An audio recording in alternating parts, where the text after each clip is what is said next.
Today's guest is someone our listeners have heard from before, and judging by the response, she clearly struck a chord. Emily Kile works at the intersection of trauma, human behavior, and performance.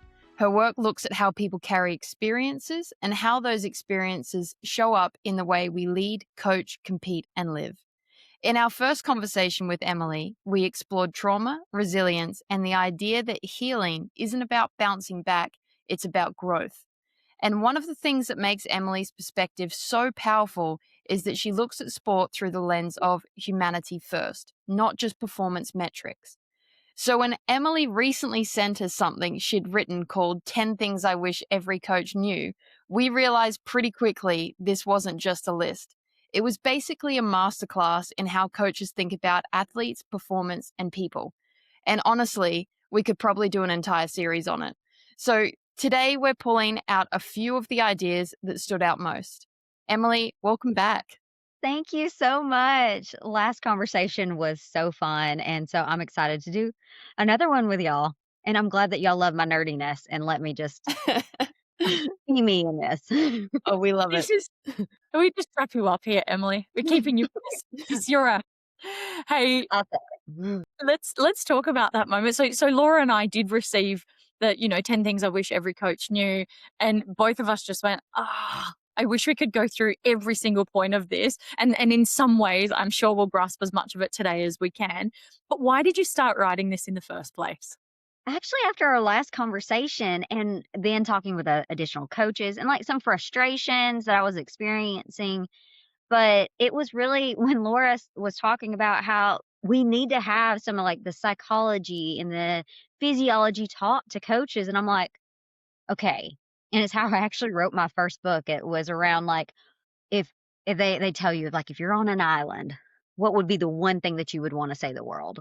And then I'm like, well, if I'm on an island and I only get like my message in the bottle can only go to coaches, what are some of the things that I wish, like if I die, I always, this is kind of like, some people think it's morbid, but if I die today, like what do I want to tell the world, you know? Yeah. And so that's where y'all got my 10 things that just, whew, here we go. And in so many years of experience, Emily, like you've seen it, Mm. right?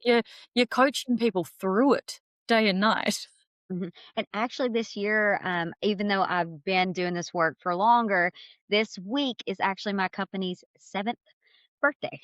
So we're going, finishing Congratulations. out seven, and then we're going into year eight. And I am so excited. And it's kind of weird to say that I've been in having my company that long, but it's been a beautiful journey. And I am in awe and in honor of all the people that I get to speak with, especially like y'all. Like it's just a Oh, beautiful, um, just I'm very blessed and grateful.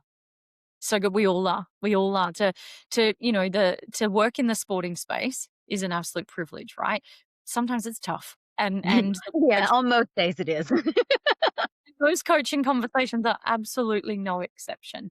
You talked about something in your writings called shiny syndrome.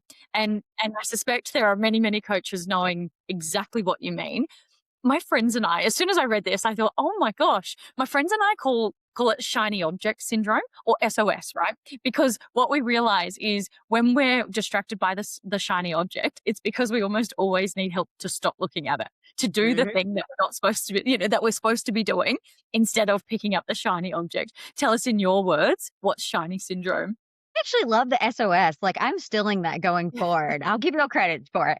But what it actually came from is in my business work, whenever with the businesses, we'd have our KPIs, which is like our key performance indicators that we look at, which would be equivalent to like stats that you would look at within sports.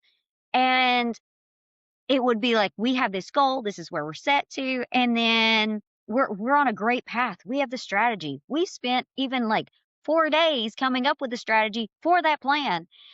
And then mid-year, it's like, oh, look at the shiny thing. Look at the shiny thing. And they just go off course. I'm like, we know why we're here, but everybody's chasing better or they're chasing this other opportunity instead of looking at the foundational basis that we created and stick to the task at hand. Like Yeah. it will come and people have that fear of missing out. Yeah. and how much that can lean towards a shiny object. So it is usually what a shiny object is. It's nerdily, y'all love me for this, but it's dopamine. It's the rah-rah cheerleader of the body that is like, "Hey, I've got to see this. I've got to see this. Like, it's interesting. If I don't see this, I'm going to miss out." And they can come with 1,000 different thoughts that come with it afterwards, but it's usually catastrophizing. If we do not go this route, our business is going to go down. That's where it originally came from. And now, if we don't go this route, our people will not be able to perform. We will not be at the top of our industry or we will not be going to the championship. And just this constant having to feel like if we don't have the best technology, if we don't have the best players, if we don't have the anything that can maybe possibly draw people in, it then becomes a shiny object instead of staying on the core values and the mission that they had agreed to align to. Yes, Dr. Damian Taylor said to us that high performance is boring. It's doing the It same thing is.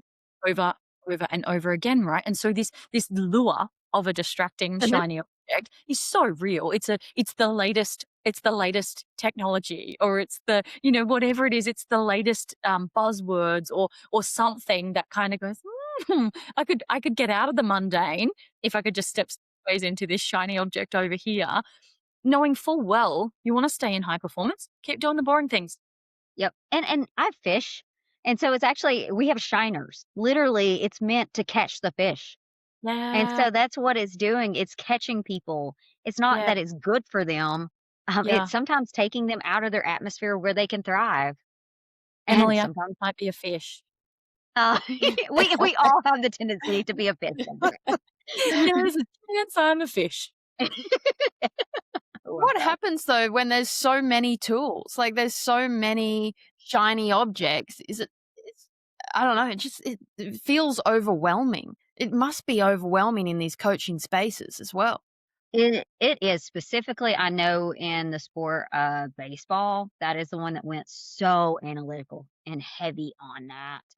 And it's we got to have the measures for everything for an athlete. And if we don't have it, and then they even created some systems, which people are probably going to get ticked about what I'm about to say, but they even have like these fancy systems, like throw the ball, like you can program it to every pitcher. But the problem with that is, like it is beautiful in theory. It costs a lot of money, but the release points of it, it's not true to form. It's not true to play.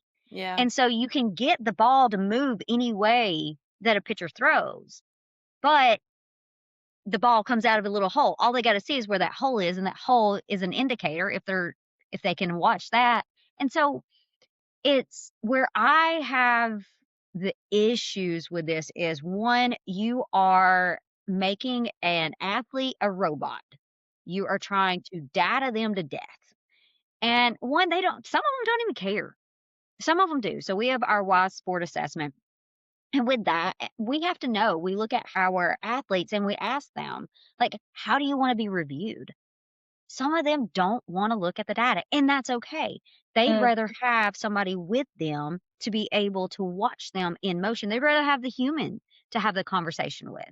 Now, my son, he is extremely analytical. He loves like the golf simulators, but we had a beautiful conversation the other day, and he's like, Mama, it's not translating over. He's like, I am playing in certainty here. And that's what a lot of the times the AI or the data or the things that are meant for us to learn in the moment, which is beautiful. Like it will help with some skill acquisition. I am not saying that.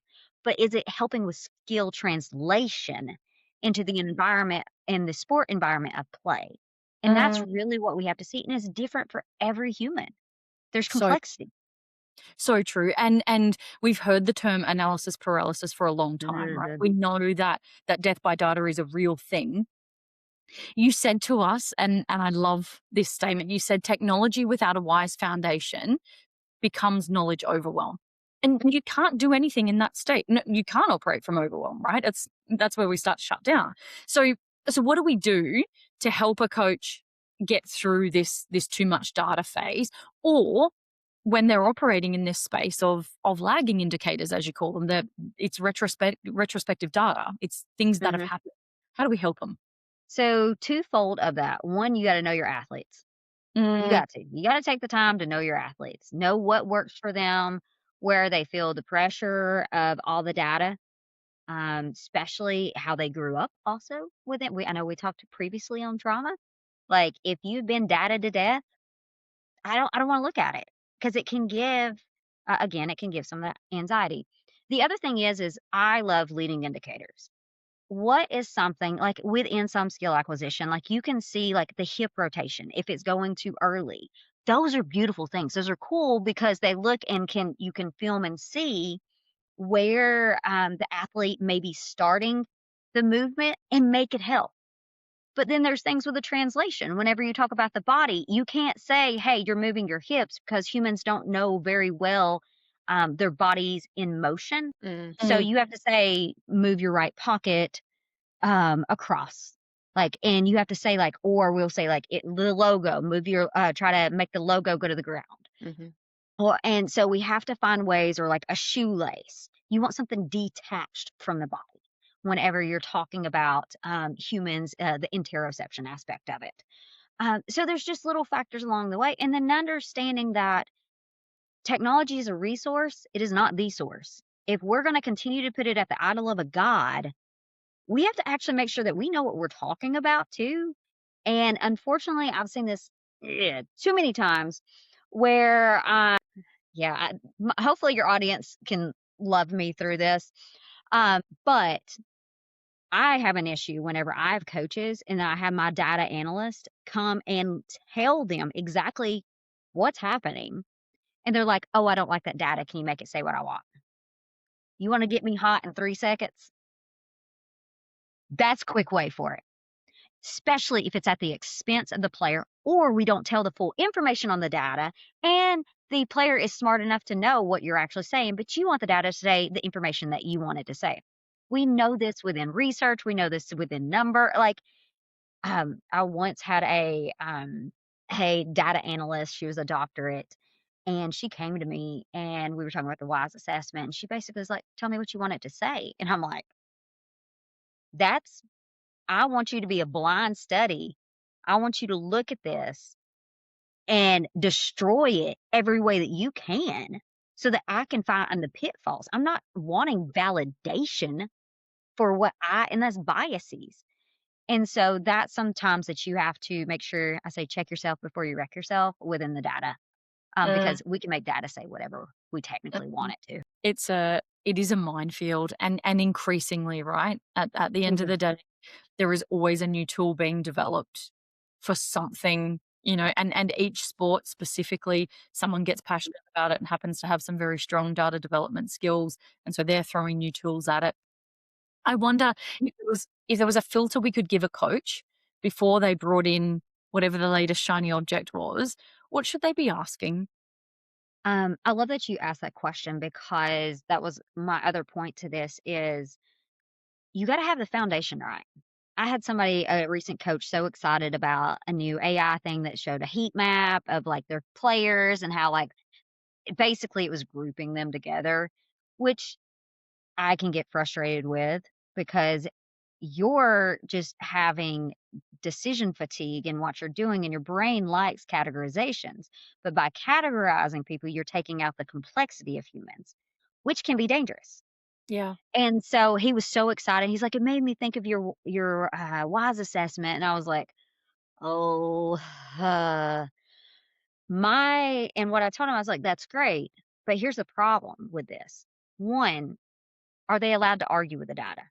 If you can't argue with the data, like if you can't look at and say, is this true? Is this really true for me? Especially if it's any form of assessment that people can put an identity matrix on it. That's very big. The other thing that comes with it too is if you don't have the baseline foundation to even use it any further, okay, great. We have this shiny new object. Great. We can tell a group people together. So what? What are you going to do with this information? And do you have a strong plan to know what you can do with it? And if you're in some of the bigger leagues, have you talked to the people already around you? Example, the other day I was working with one of my professional baseball teams. We're doing player meetings, and of course, I'd love for my athletes or for the athletes to all have my WISE assessment whenever they come in. But the reality is we could actually build that within their own framework. Yeah, it's at the cost of my money. Who cares at this point? It's better for the system at hand. And so I'd rather help them learn how to craft questions creatively that will allow for the human to actually answer them. You can't just say some questions. There is actually an art and a science to how you ask questions. And so within that, I'd rather build it within. See if you already have something possibly in line that you might could actually use it instead of applying another shiny thing that may or may not be used, that may or may not cost a lot of money as well, that could be taking away from other areas for the players. And now, time for a short break. Don't forget to like, follow, and subscribe to join the Almost Pro community and stay up to date with the latest episodes and news.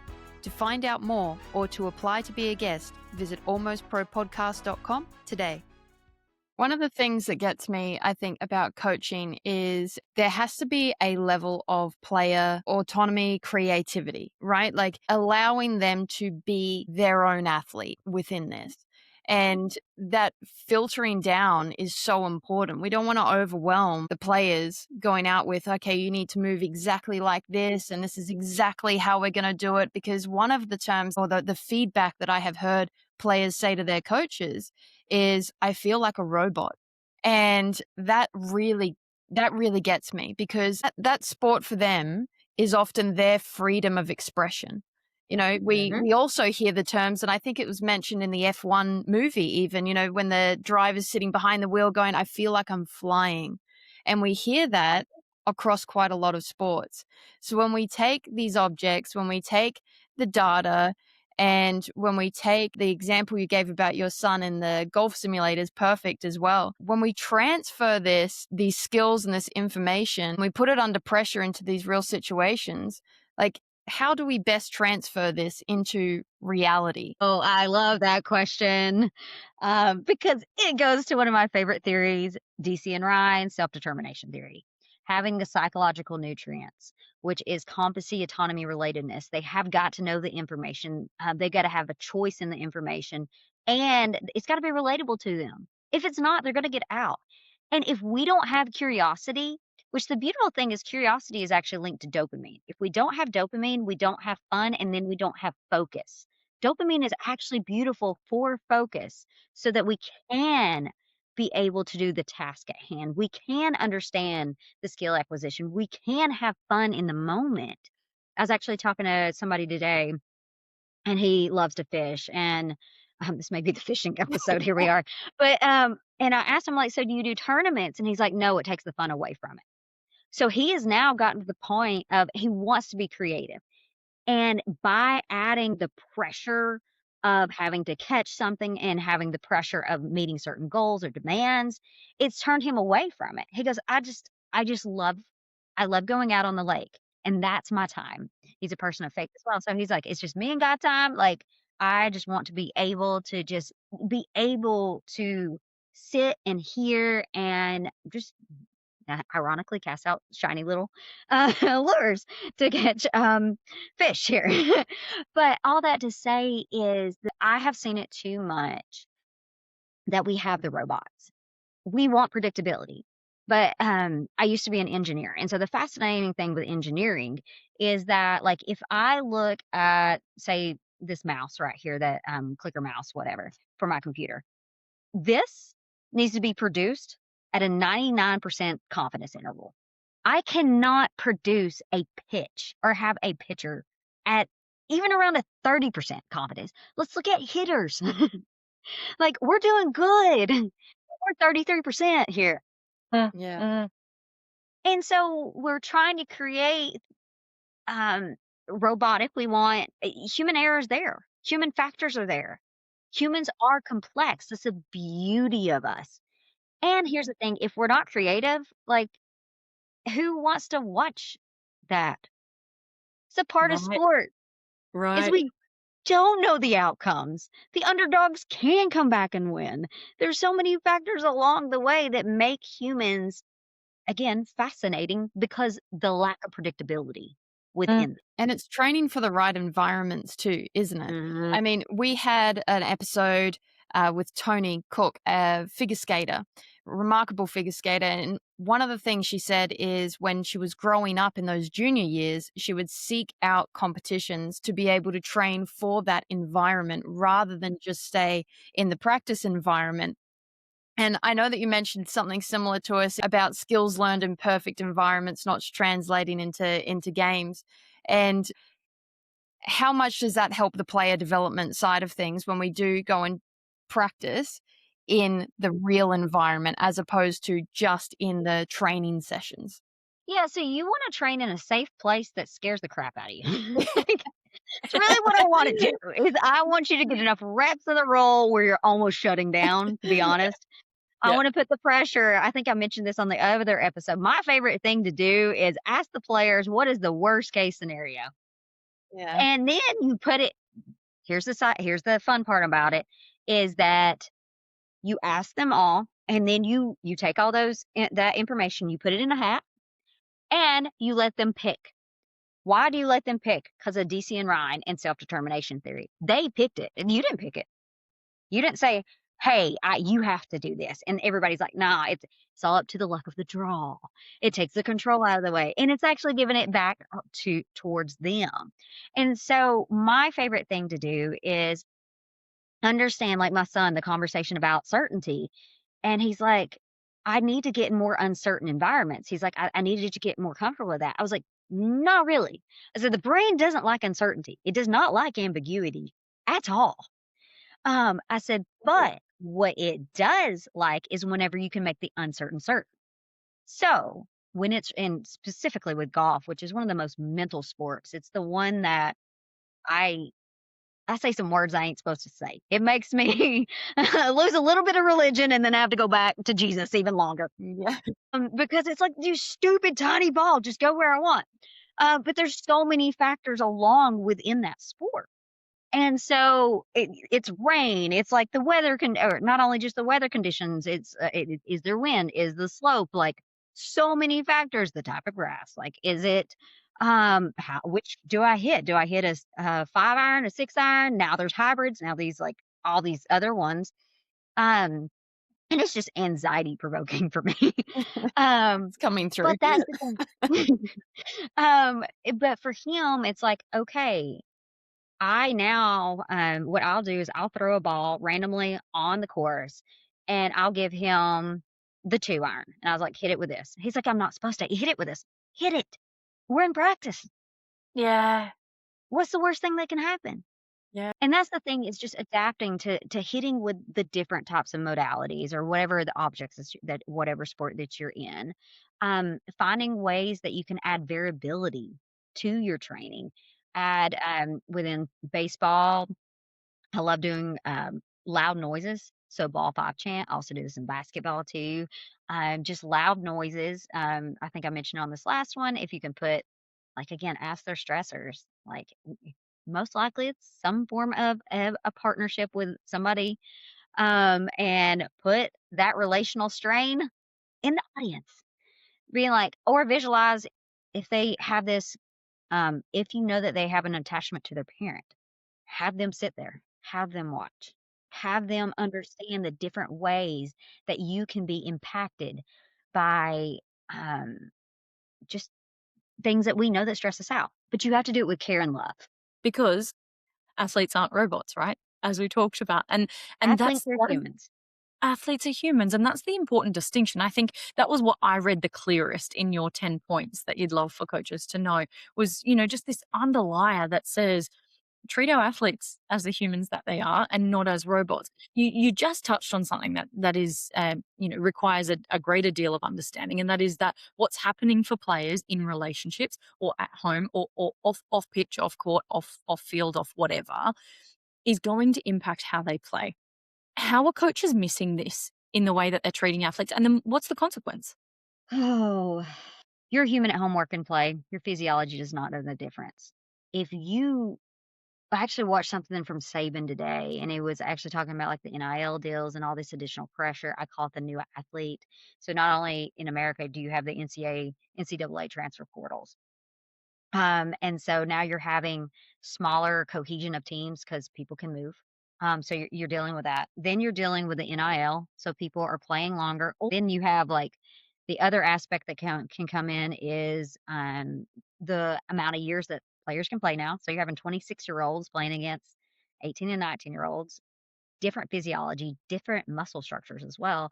And so you have that into play. And then you also add with, just these are kids a lot of the time. They're, growing adults. We Mm. want them to be, like, prefrontal cortex is not really developing until now we're seeing 27 to 30, and it may be extended longer. So and then the amygdala reactivity and then the social media. I had somebody the other day that was so frustrated because a sophomore did not get already committed for a D1 team. And I'm just like, this is a sophomore. This is a what, 15-year-old, 16-year-old Mm. that is like, my life is over because I didn't get committed. Like, then, like, I didn't start doing cheerleading until that age. And I'm like, and we know, like, the earlier sport, there's just so many factors that we have to look into. And it builds within that psychological safety because here's the beautiful thing within, and my new nerdy rabbit hole is a lot around co-regulation. And what we're finding is that high performing teams, they co-regulate together. They can even co-regulate with their breathing. They can co-regulate with even their heart rate. It's so fascinating on the co-regulation aspect of it. We do know about mirroring neurons, but there's even deeper things that we're learning about. And also, if we're going to talk about ambiguity, the brain likes to be predictable. Mm. And whenever you have instability anywhere, we still have amygdala reactivity, if we want it or not. Amy in our body is still like, "This is pain, this is urgent. I'm trying to reset. I'm trying to, like, compartmentalize." But then our stomach and our salience network, which then looks at, like, the outside, and it's like the weatherman is like, "Okay, I know there's not a storm here, but I know as soon as I walk off this field, there's a storm." Mm. And so they may get anxiety right before, like, the end of the game. And it's not actually because it's the end of the game, it's because they gotta walk out to the next part. And so do we know where it is? So Yeah. you're and here's my thing, just my plea for y'all, for anybody listening, is that your athletes are my future leaders. Your athletes are the future humans that we want to make better. And if you are not caring for your athletes, you're in my opinion, you're failing them. You're Yeah. failing them as humans because you're only caring about an outcome that is egotistically driven by you and if you're going to continue to win. Well, that's one of the balances coaches have to get right, isn't it? I mean, when we were speaking before about all of the data that we have access to now and looking after them as humans, developing them as players, you want to develop them as players without breaking their confidence, both on and off the Mhm. field. And which also raises your point, I think, as well. You've raised psychological safety. Can you explain where that sits in coaching, as how sometimes it gets dismissed as soft coaching? Mhm. It is everything. We know from the Google Aristotle study looking at high performing teams, yes, it's within Google, but from that aspect of it, that we know that Amy Edison has a lot of work on this, but we know that having a sporting climate or just a climate where people feel heard, valued, and seen, they're more likely to perform at a higher level and go above and beyond for others. Just think about that for yourself. Whenever you had a coach, whenever you had a frustration with something, you could go to them and talk to them and be like, "I'm not understanding." Comparative to, you got to act like you know it all and you have no clue. And then you get yelled at because you don't know the play, but you thought it was this other play and you thought that he called something else. And it shuts people down. So psychological safety is foundational. It's also within the body. It's serotonin, which also goes within that salience network. But serotonin, 90% of it's produced in our gut and our gut reactions. It's how we're instinctually programmed. Our brains are made to predict. We want to predict. And not only do we predict, what they're finding is um, not only are we within that co-regulation, that another nerdy happy, we're not trying to predict just our reactions. I'm trying to predict what's Laura going to say next. Like I'm trying to predict what are we all saying next. And it's fascinating Mm. from the aspect of how are we wired and using that for our benefit. And again, DC and Ron, psychological nutrients go in within that, within feeling competency, autonomy, and relatedness. People just again, we don't have to make it all these complex. I can throw all the neuroscience on it. Do you want to feel heard, valued, and seen? Yeah. And now, time for a short break. Don't forget to like, follow, and subscribe to join the Almost Pro community and stay up to date with the latest episodes and news. To find out more or to apply to be a guest, visit almostpropodcast.com today. And you talked about the stewarding humans concept, not collecting time, and that links here. That's the the way that coaches need to behave and treat their athletes, but to steward humans. What does it look like in a practical sense? What are you seeing in the coaching world that stewarding humans looks like when we're not just focused on collecting titles? Ironically, whenever you steward humans, you collect titles. Yeah, right. Just Touchdown. gonna put that there. When you steward Yeah, humans, you collect titles. Ask Nick Saban.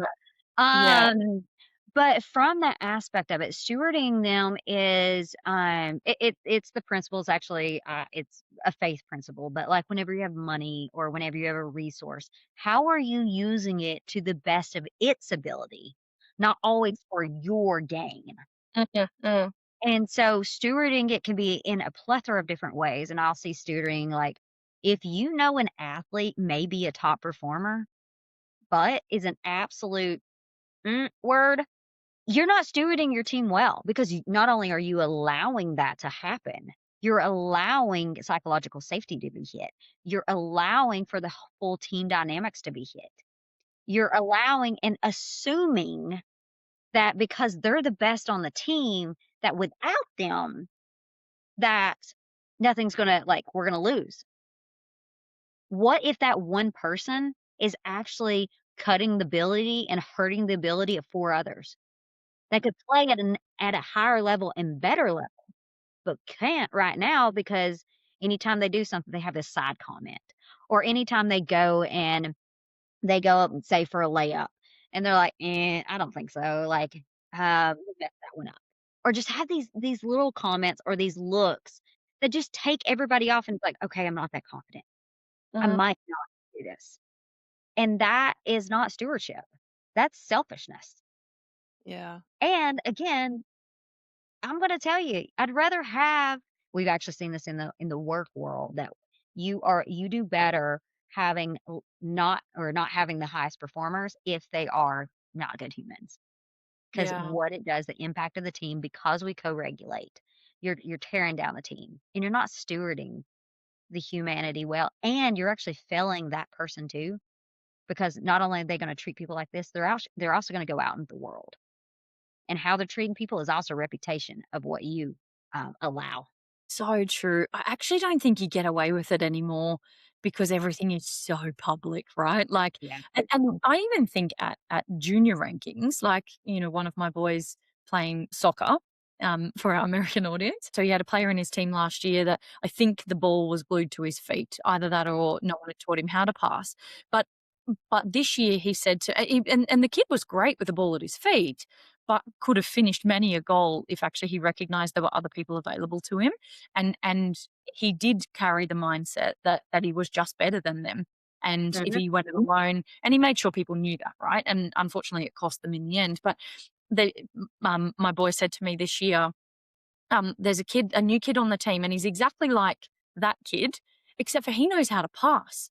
And and and it makes a difference, right? Because for him, he had already recognized the skill in the kid from last year, but the fact that he didn't pass meant the skill was wasted. It was going nowhere, Exactly. right? And So all of there these is well positioned, well and truly could have moved that team forward. And I took the kids to see the movie Goat. Have you seen that? no, I haven't. I've heard it's so good. Okay, so I took the kids to see the movie Goat just this week, and it is written on this concept, right? It talks about, that one-star player that refuses to do what it takes to build team culture, that is to be alongside their teammates, but it is also promoted to lift them. That, Hmm. in some teams there's that one-star player who gets the best of everything and the separate hotel and the blah blah blah blah blah, you name it, all of the benefits. That coach and that team management, they're promoting the separation of that player. They're promoting the culture that is going to divide these teams. And they don't realize the damage they're doing until it's too late, more often than not. See, and I love that you point on that because there's a few things that come to mind. The first one is a famous NBA study that they did in 2010. It talked about pro-social behavior, pro-social touch is what it is. Basically high fives and handshakes and fist bumps. And the more that you saw that pro-social behaviors, pro-social touch in the beginning of the season was a greater predictor of their performance. And it was also beautiful because I'm so proud of my boys. One of the teams I work with, they actually just went and won their conference. And each time you go and you play in this conference, um, you get a sticker, and you get to put the sticker on the board. And my favorite thing about these kids, I still call them kids, but is that they actually didn't put the sticker. They got one of the people around that has helped the team. So they got one of the photographers that has been there for with them through thick and thin to put it on. They also got one of the managers to be able to put it on. Like, it was so beautiful to see that they were outside of themselves. Yeah. And guess what? They ended up, and at first, I'm gonna tell you, this team was we didn't think they were gonna ever get along. Like, it Wow. was such a hot mess, like, different personalities, different countries, different areas, but we really focused on how do we see each other? Mm. How Yeah. can we understand that, "Hey, this guy's silly and funny, and he's energy," and then this other guy's like, "I just wanna be serious." Well, he's not like, he doesn't take it seriously because he's playing it, but no, that's his style. Let's talk this through. This is your style. Let's talk this through. How can we co regulate knowing each other's styles that we need to be able to, in essence, flow together, especially during basketball, because you have to be one. Like, Yeah. basketball is one of the sports. Baseball and other sports, you may not have to be as much because it's individual plays, certain areas, but the other soccer's another one, like, Mm. you you gotta be in sync with one another. You Yeah. gotta know, and you wanna be able to anticipate what the other player is going to do, and if I don't know that person, or my anticipation is always they're gonna be selfish, am I gonna do the extra work? What's the point?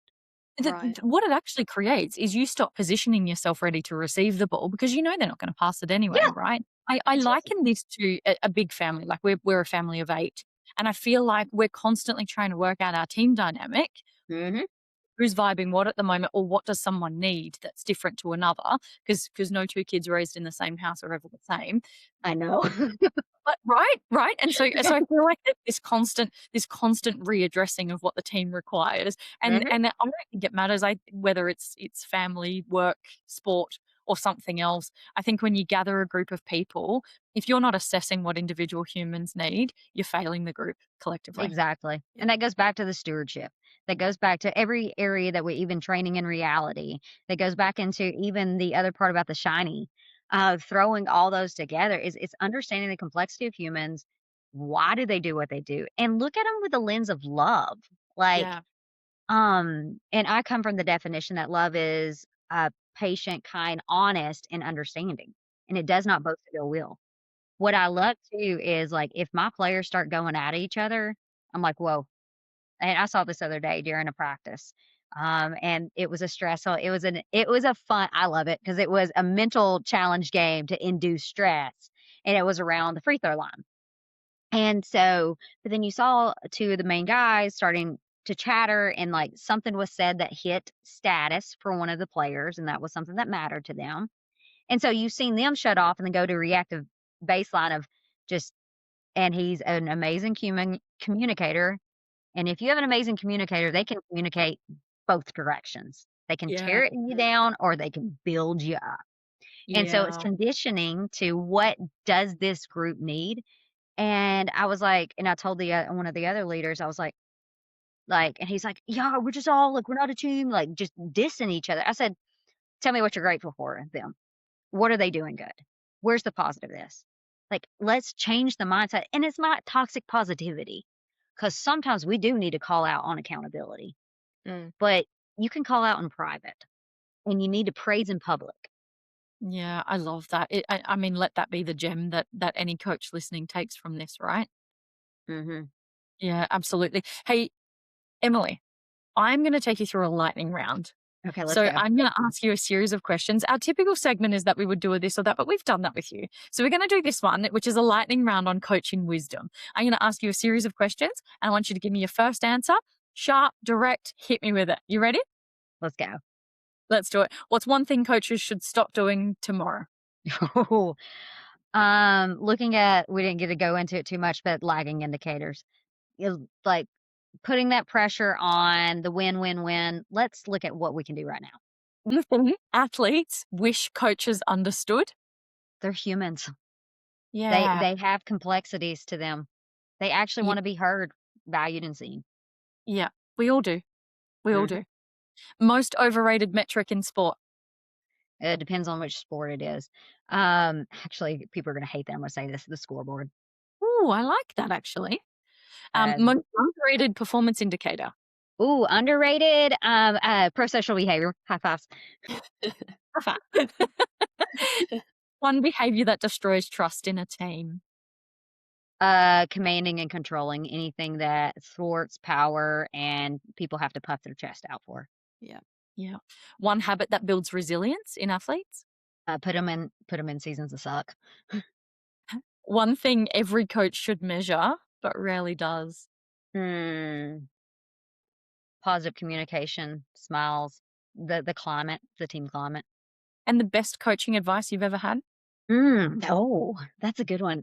I will say probably the best one that I've ever had is going back to that stewardship. That these are people, they're humans, and that to love them, to care for them, that they're going to be humans afterwards, that they are Yeah. going out into society, and I've just seen the benefit whenever you you treat them as if they're smart, intelligent, and kind of know what they're doing. Yeah. I love that. I love that very much. You said to us very clearly that you would cut toxic players, even if they're talented. Is this realistic? Um, do coaches feel like it's realistic? No. Mhm. Now here I do give 3-strike rule. You get 3 strikes because some people have unfortunately been dealt a bad hand and they're bitter.